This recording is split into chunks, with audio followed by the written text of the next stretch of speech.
Et donc, on va voir un petit peu quelles sont les différences qui peuvent exister entre le travail vu selon la tradition islamique et puis selon les autres traditions. On verra les différences qu'il y a, et puis on verra également les bienfaits qu'on trouve dans le travail et les effets néfastes.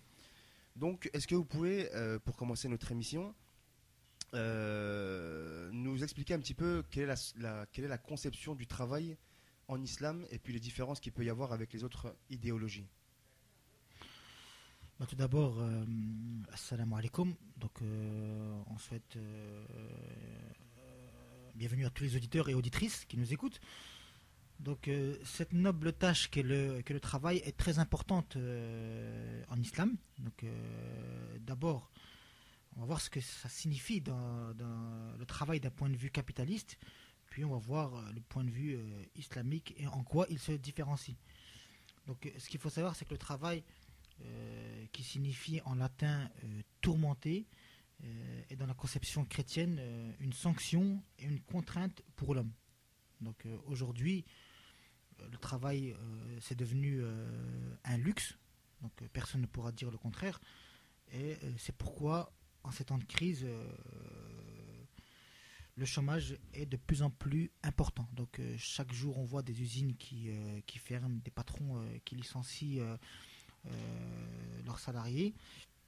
Et cette crise de l'emploi, elle dure depuis environ 30 ans et elle ne se résout pas.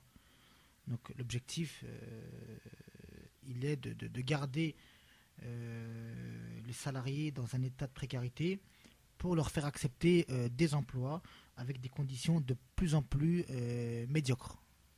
D'accord, donc les gens ont des difficultés à garder leur emploi ou à en trouver un, alors que le travail, en fait, c'est en quelque sorte, je me rappelle même une parole prophétique qui disait que le travail, c'était même une adoration.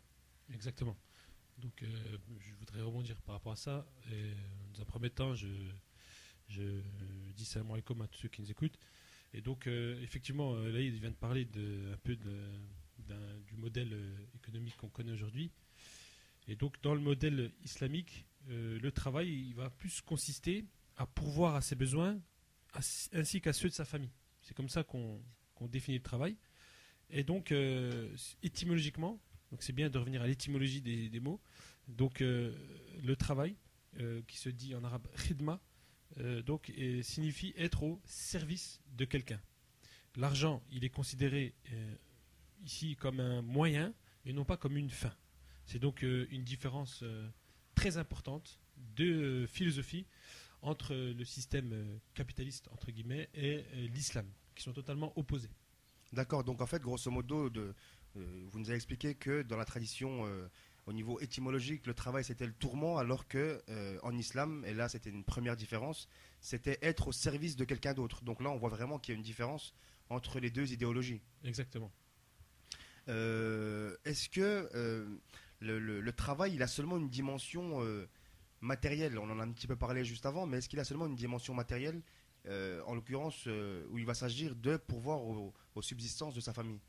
Ou est-ce Non, qu'il est plus? du tout. En fait, ce qu'il faut savoir, c'est que l'islam, elle prend compte l'homme dans son ensemble, dans sa globalité, c'est-à-dire au niveau matériel et au niveau spirituel.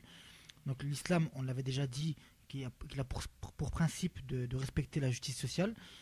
Et pour cela, on va citer deux points importants qui doivent être mis en œuvre. Donc le premier point, c'est le principe de solidarité générale.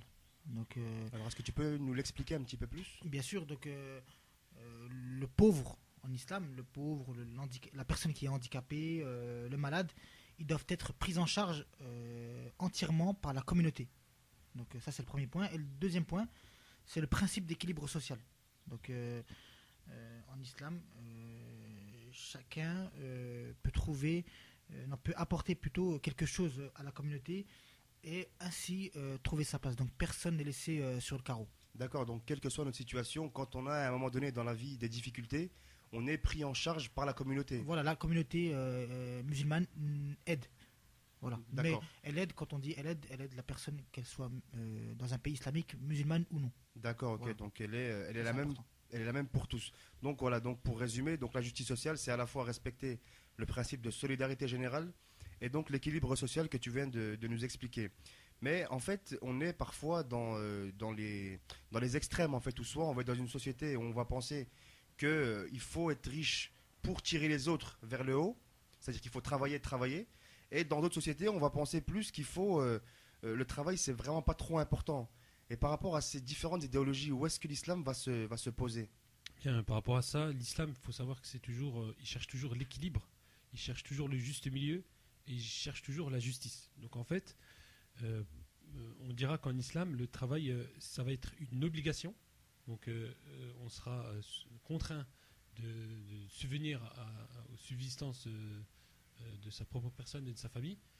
Mais ce n'est pas une fin en soi, c'est simplement un moyen.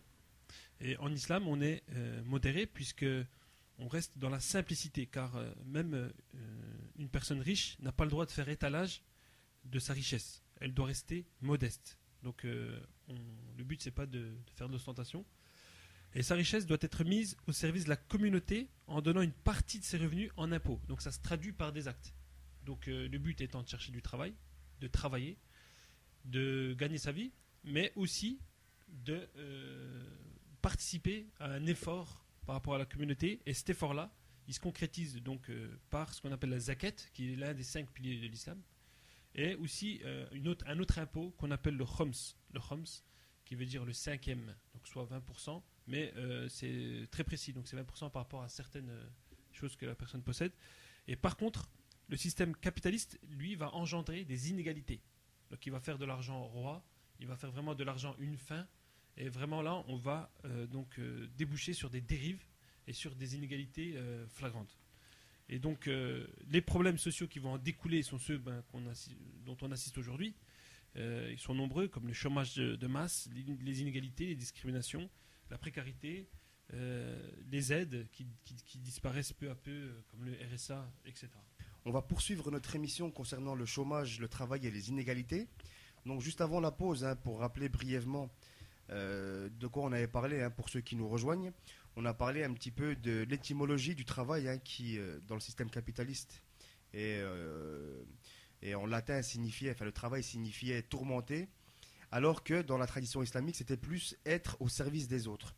Et puis également qu'il y avait un principe important en islam qui était celui de la justice sociale, avec ces deux valeurs importantes qui étaient celles de la solidarité générale et puis de l'équilibre social.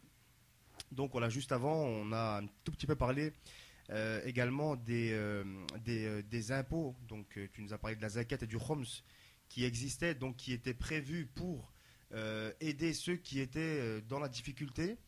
Et donc voilà, on était ici dans la redistribution d'une partie des richesses. Donc si tu avais quelque chose à ajouter. Juste tout simplement par rapport à ça, à cet impôt, l'imam Ali sur la paix nous dit la chose suivante. Il nous explique que le pauvre finalement ne souffre de la pauvreté que parce que le riche n'a pas honoré ses droits de donner l'argent qui va aux pauvres, donc de payer la zakat. D'accord, donc en fait, s'il y a des inégalités, c'est parce que certains ne redistribuent pas. Voilà, exactement. Ne pas donc l'impôt qui est prévu pour équilibrer les choses. D'accord.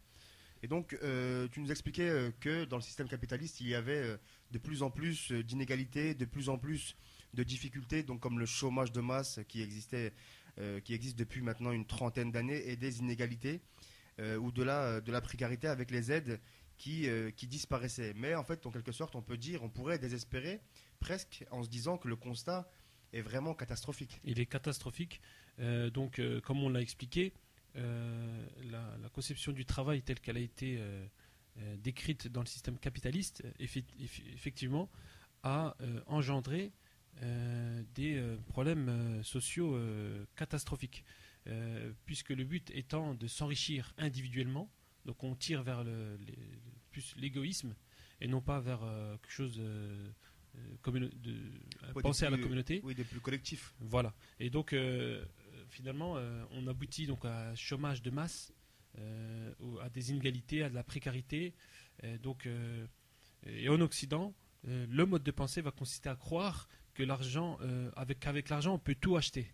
Donc en fait, on a érigé l'argent au niveau d'une divinité, on pourrait dire. Oui. Et donc finalement, avant, donc avec le christianisme, on disait que le Christ, on l'appelait le Christ roi, et malheureusement aujourd'hui, c'est plus l'argent roi qui commande les choses. Mais est-ce qu'on peut dire, excuse-moi de te couper, est-ce qu'on peut dire que dans ce système, dans cette idéologie, il y a forcément donc des inégalités, on les a expliquées, mais il y a toujours une minorité. Est-ce qu'on peut dire qu'il y a toujours une minorité qui va avoir une grande partie des richesses? Bien sûr, donc le constat il est clair, c'est que là, effectivement, il y a une minorité qui d'ailleurs est de plus en plus faible, donc de riches, qui va posséder la majorité des richesses. Et donc, pour les plus pauvres, on leur fait miroiter donc un rêve possible, un rêve américain, entre guillemets, Oui, donc qui n'existe pas en réalité. D'accord, donc le rêve américain où on pourrait, entre guillemets, partir de rien et puis devenir millionnaire, voire milliardaire. Exactement, donc on leur vend en fait du rêve. C'est pas des choses, on peut pas construire finalement une société sur ces bases-là. Et donc on continue de les perdre dans cette société de consommation jusqu'à les endetter. Et les endetter en les maintenant dans cette précarité-là. Donc en fait, on s'enfonce de plus en plus. D'accord, donc en fait, en quelque sorte, la précarité continue. Et je crois même qu'il y a une vingtaine d'années, on parlait de la loi des 20-80 à 20% des gens possèdent 80% des richesses. Oui, ça c'est. Et d'ailleurs, il me semble que ça pourrait être pire à l'heure d'aujourd'hui. Ouais, aujourd'hui, donc. Ça s'est aggravé. Mais effectivement, 20% donc, de la population, au niveau mondial, possédait donc 80% des richesses. Et donc, effectivement, et donc les forces donc, vont se réduire à ces gens-là, ces gens précaires. Et donc, ils ne se battent plus contre les injustices dont ils sont victimes. Donc, en fait, on aboutit à une société vraiment inégale et injuste. Donc, en fait, plus les gens ils vont être dans la précarité, moins ils vont avoir de force pour se défendre. Bien sûr. Donc, ils vont négliger leurs droits. Et les riches, donc, ça sera donc à leur avantage. D'accord, ok, très bien. Donc, on arrive à la fin de notre thème du jour concernant le travail et les inégalités. Donc on poursuivra ce thème pendant 5-6 émissions. On aura l'occasion de revenir plus en détail avec des exemples. Et je peux même vous dire qu'on aura aussi l'occasion d'avoir parce qu'on a recueilli des témoignages, donc on vous les fera écouter de personnes qui sont en grande précarité et qui voudraient évidemment s'en sortir.